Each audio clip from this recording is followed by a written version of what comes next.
Hello everyone, আসসালামু আলাইকুম। Welcome back to my channel daily cooking by Bakul. আমি আজকে আপনাদের সাথে একটি দারুণ রেসিপি শেয়ার করব।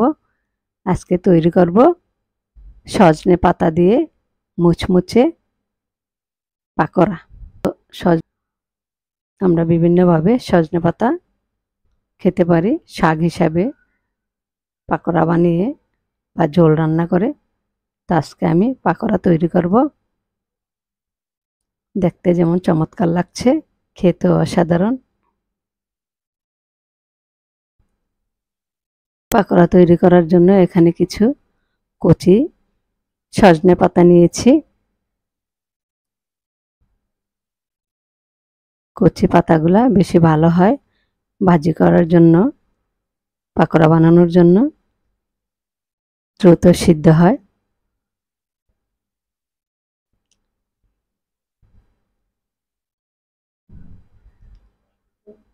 কিছু সজনে পাতা নিয়েছি, ধুয়ে পানি ঝরিয়ে স্বাদ মতো লবণ দিয়ে দিলাম।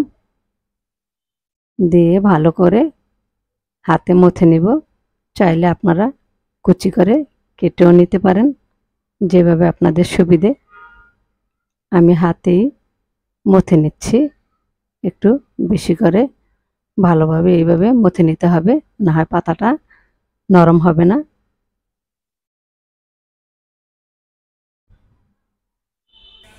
মথে নেওয়া পাতার সাথে কিছু ডাল পেস্ট, সামান্য ধনে গুঁড়া, সামান্য জিরা গুঁড়া দিয়ে দিলাম,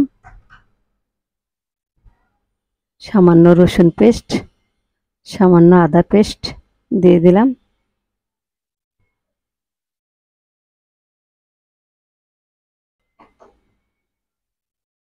এখন দিয়ে দিব সামান্য হলুদের গুঁড়া,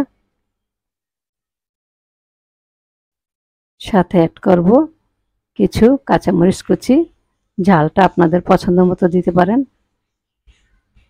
দিয়ে দিলাম কিছু পেঁয়াজ কুচি। সব কিছু ভালোভাবে মথে নেব।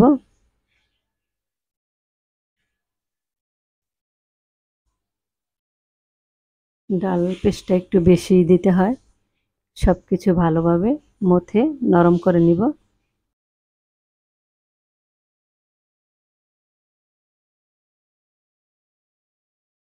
চুলায় একটি প্যান বসিয়েছি, ভাজার জন্য পরিমাণ মতো তেল দিয়ে দিলাম। তেল গরম হয়ে গিয়েছে, এখন একটা পাকোড়া দিয়ে দিলাম।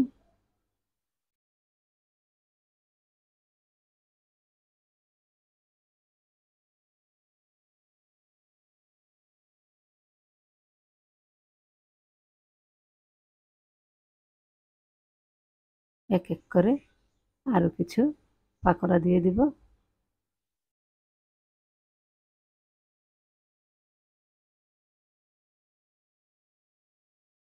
হালকা আছে ভেজে নেব, যেন ভালোভাবে সেদ্ধ হয়।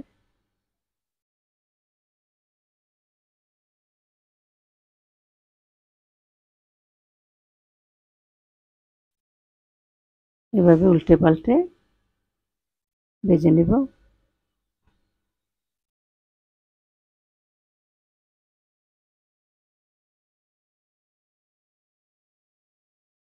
ভাজা প্রায় হয়ে গেছে, এক এক করে তুলে নিচ্ছি।